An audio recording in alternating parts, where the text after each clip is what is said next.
Well, my view is that essentially what has happened in the past years is that we have not really addressed the real causes that have brought companies to be into crisis.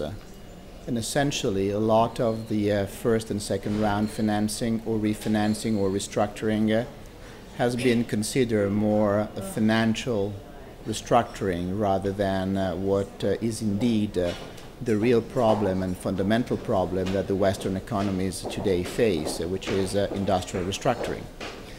If you draw a parallel of what is going on in the US compared to what is happening in Europe, you see far more fundamental changes in the industrial footprint and ability to compete, so competitiveness of the firms. And nobody, I have ever heard anybody in the restructuring asking, is this company worth being restructured? Is this company going to be competitive? And how is this going to happen?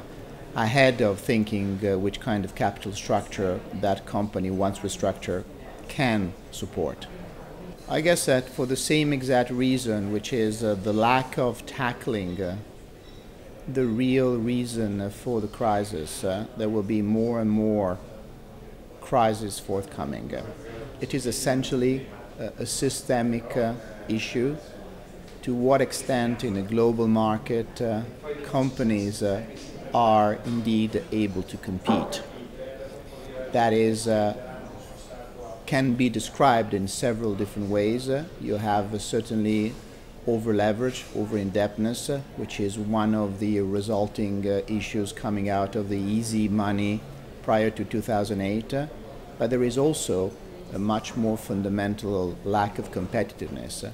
And I think that particularly in Italy, the situation of the economy is also almost a dichotomy. You have very successful companies still competing and doing very well, notwithstanding the crisis. And you've got a lot more companies in disarray, but essentially because they have not been ready to adapt themselves to what the new world global market requires and therefore being able to be competitive.